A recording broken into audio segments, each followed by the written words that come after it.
गोव्यातील Birch by Romeo लेन या night क्लबला मध्यरात्री लागलेल्या भीषण आगीत 25 जणांचा मृत्यू झालाय। या दुर्घटनेच्या कारणांचा शोध घेण्यासाठी चौकशी केली जाते। नाईट क्लबचे मालक आणि जनरल मॅनेजर यांच्या विरुद्ध एफआयआर दाखल करण्यात आला आहे आणि त्यांना अटक केली जाईल असं गोव्याचे मुख्यमंत्री डॉक्टर प्रमोद सावंत यांनी सांगितलंय। दरम्यान या नाईट क्लबचा मालक चर्चेत आलाय। स्थानिक सरपंचानं या नाईट क्लब चालवणाऱ्या व्यक्तीचं नाव सौरभ लुथरा असल्याचं सांगितलंय। दरम्यान सौरभ लुथरा नावाच्या एका लिंक्डइन अकाउंटच्या बायोमध्ये चेअरमन ॲट रोमिओ लेन असा उल्लेख आढळून आलाय। रोमिओ लेनच्या वेबसाईटवरही सौरभ लुथरा यांच्याबद्दल माहिती देण्यात आलेली आहे। इथे त्यांचा उल्लेख गोल्ड मेडल विजेता इंजिनियर असाही करण्यात आलाय। केरळ राज्यातील कोल्लममधील अष्टमुडी तलावात भीषण आग लागली।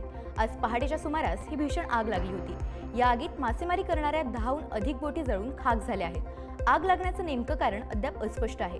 घटनेत सुदैवानं कोणतीही जीवितहानी झालेली नाही। अग्निशमन दलाच्या गाड्यांनी आग आटोक्यात आणली। अष्टमुडी तलावावर अनेक मच्छीमार कुटुंबांचा उदरनिर्वाह अवलंबून असतो। मासेमारी बोटी जळून खाक झाल्यामुळे या मच्छीमारांना मोठा फटका बसलाय। या नुकसानीमुळे त्यांच्या व्यवसायावरही गंभीर परिणाम होणार आहे।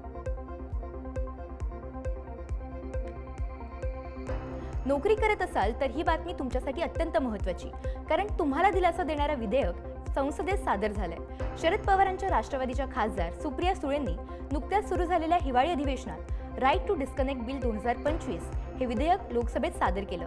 या विधेयकामुळे कर्मचाऱ्यांना कार्यालयीन वेळेनंतर कामाशी संबंधित कॉल, ईमेल किंवा मेसेजला उत्तर देणं बंधनकारक राहणार नाही। या विधेयकाचा मुख्य उद्देश कर्मचाऱ्यांचं वर्क लाईफ बॅलन्स जपणं आणि सततच्या डिजिटल संपर्कामुळे होणारा बर्नआउट कमी करणं हा आहे। रशियाचे राष्ट्राध्यक्ष व्लादिमीर पुतिन यांनी नुकताच भारताचा 2 दिवसांचा दौरा केला। 4 डिसेंबरला ते दिल्लीच्या पालम विमानतळावर उतरले। पंतप्रधान नरेंद्र मोदी यांनी स्वतः विमानतळावर उपस्थित राहत पुतिन यांचं स्वागत केलं। त्यानंतर दोन्ही नेत्यांनी टोयोटा फॉर्च्युनर गाडीतून एकत्र प्रवास केल्यामुळे आश्चर्य व्यक्त करण्यात आलं होतं। त्यातही ही गाडी दिल्लीची नसून मुंबईची होती। या सगळ्या मागची कारणं आता समोर आली आहेत। तर एसपीजी अर्थात स्पेशल प्रोटेक्शन ग्रुपनं हा निर्णय घेतला होता। 2 राष्ट्रप्रमुख एकत्र आल्यानंतर त्यांच्या हालचालींचा अंदाज बांधता येऊ नये यासाठी नेहमीपेक्षा तटस्थ असलेलं वाहन वापरण्याचा निर्णय घेण्यात आला होता। तसंच टोयोटा फॉर्च्युनरमध्ये आवश्यक ते सुरक्षा उपाय राबवणं सोपं असल्याचंही कारण पुढे आलेलं आहे। काही महिन्यांपूर्वी आरसीबी विजयोत्सवादरम्यान बँगलोरमध्ये चेंगराचेंगरी झाली होती। त्यानंतर बँगलोरमधील चिन्नस्वामी स्टेडियमवर सामने होणार की नाही याबाबत प्रश्न होते। मात्र चिन्नस्वामी स्टेडियमवरून IPL सामने हलवू देणार नाही, सामने तिथेच होतील असं कर्नाटकचे उपमुख्यमंत्री DK शिवकुमार यांनी स्पष्ट केलंय। कर्नाटक राज्य क्रिकेट असोसिएशनच्या निवडणुकीत मतदान केल्यानंतर शिवकुमार यांनी प्रसारमाध्यमांशी संवाद साधत ही माहिती दिली। इंडिगो विमानांचं रद्द होणं आणि तासनतास विमानतळावर ताटकळत बसणं या सगळ्यांमुळे प्रवाशांना मोठा त्रास सहन करावा लागला।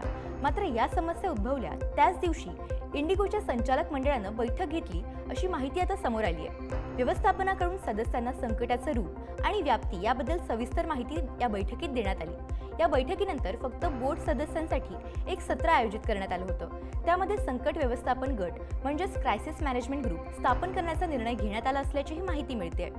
हा गट परिस्थितीवर सध्या लक्ष ठेवून आहे, तसंच परिस्थिती पूर्ववत करण्यासाठी प्रयत्न करतोय। हिमाचल प्रदेशातील चंबा जिल्ह्यात एक मोठी दुर्घटना घडली।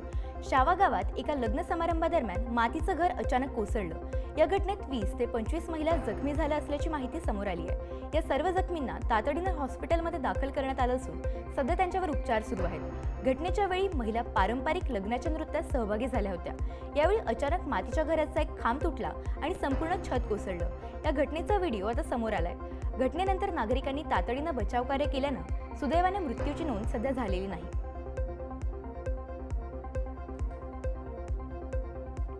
प्रसिद्ध बॉलिवूड दिग्दर्शक आणि निर्माते विक्रम भट्ट यांच्या बाबतीत एक धक्कादायक माहिती समोर आली आहे। अलीकडेच त्यांच्या विरोधात 30 कोटी रुपयांच्या फसवणुकी प्रकरणात गुन्हा दाखल करण्यात आला होता। या प्रकरणी विक्रम भट्ट यांच्यासह पत्नी श्वेतांबरी आणि इतर 6 जणांची नावे समोर आली होती। त्यानंतर आता विक्रम भट्ट यांना राजस्थान आणि मुंबई पोलिसांनी एकत्र कारवाई करत वर्सोवा येथून अटक केली आहे। राजस्थानमधील भूपालपुरा पोलीस स्टेशनमध्ये प्रसिद्ध डॉक्टर आणि इंदिरा IVFचे संस्थापक डॉक्टर अजय मुर्डिया यांनी फसवणुकीचा आरोप करत ही तक्रार दाखल केली होती। उद्योगपती नवीन जिंदल यांच्या मुलीच्या लग्न सोहळ्यात खासदारांनी केलेला डान्स चांगलाच व्हायरल झालाय. भाजप खासदार कंगना राणावत, तृणमूल काँग्रेसच्या खासदार महुआ मोइत्रा आणि शरद पवारांच्या राष्ट्रवादीच्या खासदार सुप्रिया सुळे यांनी एकत्रित डान्स केल्याचं यावेळी पाहायला मिळालं. या तिन्ही खासदारांनी बॉलिवूडमधील प्रसिद्ध ओम शांती ओम या गाण्यावर डान्स केला. नवीन जिंदल यांची मुलगी यशस्विनी जिंदल हिचं शाश्वत सोमानी यांच्याशी 5 डिसेंबर रोजी लग्न पार पडलं. हा भव्य लग्न सोहळा दिल्लीत पार पडला. लग्न सोहळ्याला विविध राजकीय पक्षातील नेत्यांनी हजेरी लावली होती. 12 डिसेंबर रोजी अंदमान इथं स्वातंत्र्यवीर सावरकर यांच्या पुतळ्याचं अनावरण करण्यात येणार आहे. सागरा प्राण तळमळला या गीताला 115हून अधिक वर्ष पूर्ण झाल्यानिमित्त या खास सोहळ्याचं आयोजन करण्यात आलंय. याच कार्यक्रमाच्या निमित्तानं बियोदनाबाद येथे सावरकरांच्या पुतळ्याचं राष्ट्रीय स्वयंसेवक संघाचे सरसंघचालक डॉक्टर मोहन भागवत आणि केंद्रीय गृहमंत्री अमित शहा यांच्या प्रमुख उपस्थितीत अनावरण करण्यात येणार आहे. बजाज ऑटोनं 160cc सेगमेंटमध्ये आपली लोकप्रिय बाईक पल्सर N160चं नवीन व्हेरियंट लॉन्च केलंय. यात गोल्डन रंगाचा इन्व्हर्टेड USD फोर्ट आणि सिंगल सीट लेआउट देण्यात आलाय. याची एक्स शोरूम किंमत 1,23,983 रुपये आहे. नवीन व्हेरियंट त्याच्या टॉप व्हेरियंटपेक्षा 2,000 रुपयांनी स्वस्त आहे. ही बाईक देशभरातील सर्व डीलरशिपवर उपलब्ध आहे. या बाईकची स्पर्धा TVS अपाचे RTR 160, नुकतीच अपडेटेड हिरो एक्स्ट्रीम 160R आणि 2025 यामाहा यांच्याशी आहे. दिव्यांग महिला क्रिकेट संघाच्या उपकर्णधार गंगा कदम यांचा हिंगोलीच्या फुटाणा गावात सन्मान करण्यात आला. पालकमंत्री नरहरी झिरवळ आणि खासदार आष्टीकर यांच्या उपस्थितीत विश्वविजेत्या गंगा कदम यांचा सन्मान करण्यात आला. भारतीय दिव्यांग महिला क्रिकेट संघानं नुकतंच दिव्यांग महिला T20 विश्वचषक जिंकलाय आणि या विश्वचषकामध्ये भारताला विश्वविजेतेपद मिळवून देणारी भारतीय दिव्यांग महिला संघाची उपकर्णधार गंगा कदम यांचा हिंगोलीच्या फुटाणा येथे हा सन्मान सोहळा पार पडला. भारताची स्टार फलंदाज स्मृती मंधनानं आपलं पलाश पुच्छलसोबतचं लग्न रद्द केलं आहे. स्मृतीनं इंस्टाग्राम पोस्टच्या माध्यमातून तशी माहिती दिली आहे. 23 नोव्हेंबरला सांगलीत दोघांचा विवाह होणार होता, पण विवाह होण्याच्या काही तासांआधीच स्मृतीच्या वडिलांची प्रकृती बिघडली, त्यामुळे विवाह सोहळा रद्द केला. त्यानंतर सोशल मीडियावर दोघांच्या नात्यांवरून बऱ्याच चर्चा रंगल्या. गेल्या 2 आठवड्यांपासून स्मृती आणि पलाश सोशल मीडियापासून पूर्णपणे दूर होते. अखेर आज स्मृती मंधनानं इंस्टाग्रामवर पोस्ट शेअर करत लग्न मोडलं असल्याची माहिती दिली. पलाशनेही यावर आपली प्रतिक्रिया देत मी माझ्या आयुष्यात पुढे जाण्याचा आणि माझ्या वैयक्तिक नात्यातून बाहेर पडण्याचा निर्णय घेतला असल्याचं पोस्टमध्ये सांगितलं. पाकिस्तानच्या कराचीमध्ये राहणाऱ्या निकिता नागदेव या महिलेनं तिचा पती विक्रम नागदेववर गंभीर आरोप केले आहेत. तसंच एक भावनिक व्हिडिओ मेसेज देखील जारी केला. निकिताचं लग्न 26 जानेवारी 2020 रोजी कराची येथे हिंदू पद्धतीनं झालं होतं. लग्नाच्या 1 महिन्यानंतर म्हणजेच 26 फेब्रुवारी 2020 रोजी विक्रम तिला भारतात घेऊन आला. त्यानंतर 9 जुलै 2020 रोजी विक्रम तिला व्हिसा टेक्निकल समस्येचं कारण देऊन अटारी सीमेवर घेऊन गेला आणि जबरदस्तीने तिला पाकिस्तानला परत पाठवलं. त्यानंतर त्याने तिला परत आणण्याचा प्रयत्नही केला नाही, असं निकितानं जारी केलेल्या व्हिडिओत सांगितलं गेलंय. या सगळ्या प्रकरणानंतर आता निकितानं याबद्दल पंतप्रधान नरेंद्र मोदींकडे न्याय मागितला आहे. पाकिस्तानी दहशतवादी संघटना पुन्हा एकदा भारताविरुद्ध मोठं षडयंत्र रचण्याच्या तयारीत आहे. सुरक्षा यंत्रणांना अशाच एका गुप्त बैठकीची माहिती मिळाली असून त्यानंतर हाय अलर्ट जारी करण्यात आलाय. पाकिस्तानी दहशतवादी संघटना लष्कर-ए-तोयबाचा उपप्रमुख सैफुल्ला कसुरी पाकिस्तानच्या भावलपुरातील एका कार्यक्रमात सहभागी झालाय. कसुरी अनेकदा भावलपूरला जात असून जैशचा प्रमुख मसूद अझहर सोबत गुप्तपणे भेट घेतो अशी माहिती आता समोर आली आहे. पहलगाम हल्ल्याच्या काही काळ आधीही कसुरी भावलपूरला आला होता. तिथे लष्कर आणि जैशमध्ये संयुक्त योजनेवर चर्चा झाली होती. भारत आणि अमेरिका यांच्यात प्रस्तावित द्विपक्षीय व्यापार करारासंदर्भातील चर्चा 10 डिसेंबरपासून दिल्लीत सुरू होणार असल्याची माहिती आहे. भारत आणि अमेरिका कराराचा पहिला टप्पा अंतिम करण्याच्या प्रयत्नात असल्यानं हा दौरा महत्त्वपूर्ण मानला जातोय. ही 3 दिवसीय चर्चा 12 डिसेंबरला संपणार आहे. अमेरिकेच्या शिष्टमंडळाचं नेतृत्व deputy United States trade representative Rick Switzerland करणार आहेत. यापूर्वी 16 सप्टेंबरला अमेरिकन अधिकाऱ्यांनी भारताला भेट दिली होती.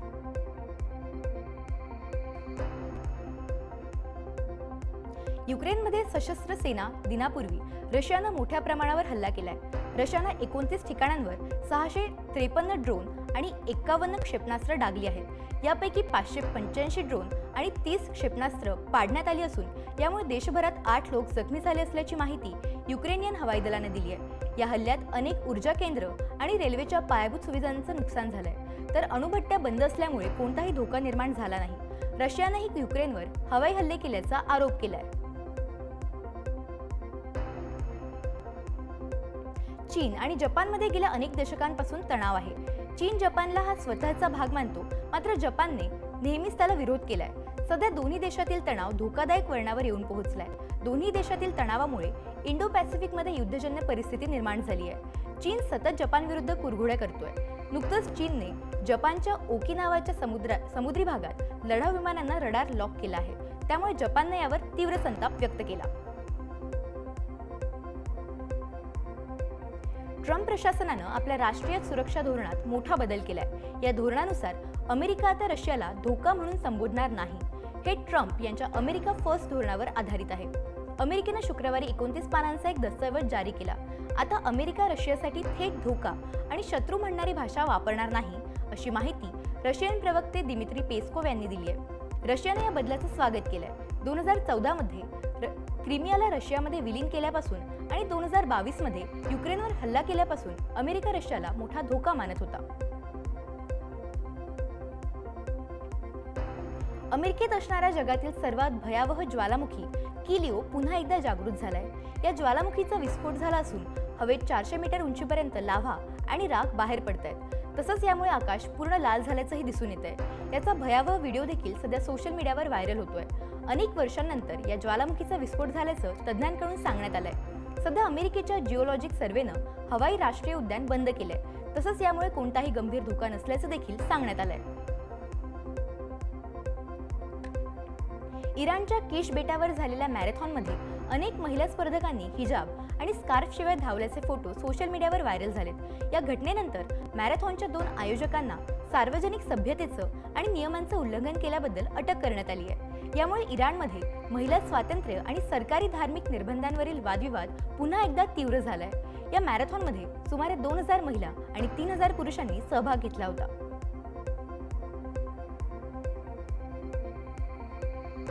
अमेरिकेचे राष्ट्राध्यक्ष डोनाल्ड ट्रम्प यांनी पुन्हा एकदा व्हिसा नियमांमध्ये मोठा बदल केलाय। यामुळे टेक कंपन्या आणि सेफ्टी टीममध्ये मोठा वाद पेटलाय। अमेरिकेच्या स्टेट डिपार्टमेंटनं याबाबत एक निवेदन जारी केलंय। या निवेदनानुसार आता fact checking, content moderation, trust and safety, online safety आणि कंप्लायन्स क्षेत्रांमध्ये काम करणाऱ्या अर्जदारांची तपासणी अधिक कडक करण्यात आली आहे। यामुळे मोठा गोंधळ उडाला असून याचा सर्वाधिक परिणाम भारतीय व्हिसा धारकांवर होण्याची शक्यता आहे।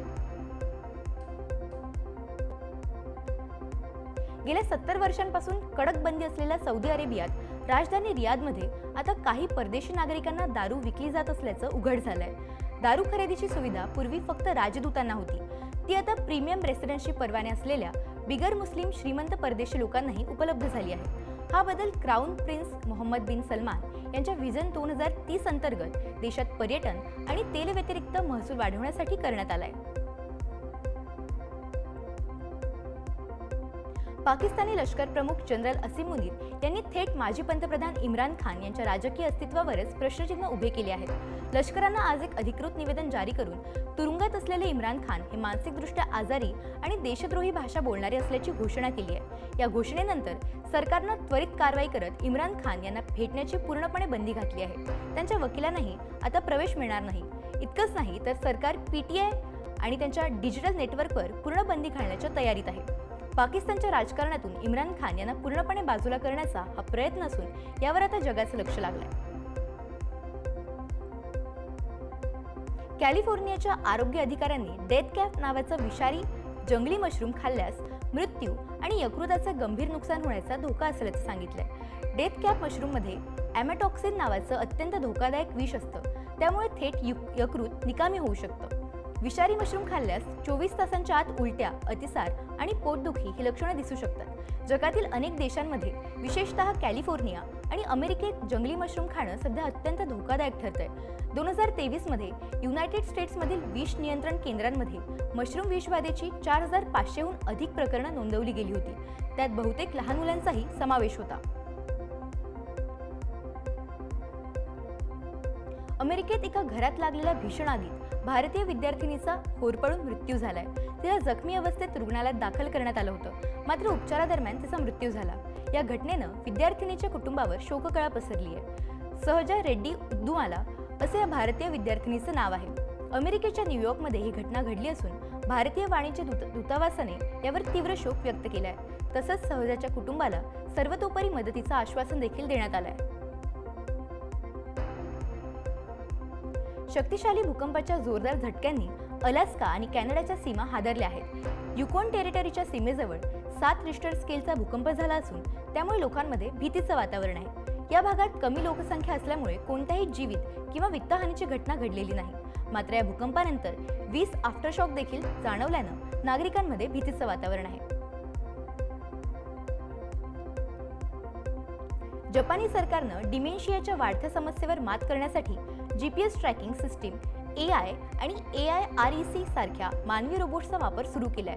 कारण जपानमध्ये सध्या डिमेन्शिया म्हणजेच स्मरणशक्ती कमी होण्याची समस्या मोठं राष्ट्रीय संकट बनली आहे. डिमेन्शिया ही अशी स्थिती आहे ज्यात मानसिक कार्यामध्ये हळूहळू घट होते आणि लोक त्यांच्या घरी जाण्याचा रस्ता देखील विसरू लागतात. 2024 मध्ये डिमेन्शियानं ग्रस्त सुमारे 18,000 वृद्ध त्यांच्या घरी परतलेच नव्हते. यापैकी 500 जणांचे मृतदेह काही महिन्यांनी आढळले. अशा परिस्थितीत वृद्धांची काळजी घेण्यासाठी तरुण मनुष्यबळ कमी होत असताना AIREC सारखे रोबोट मोठी मदत करू शकतील अशी आशा शास्त्रज्ञांना आहे.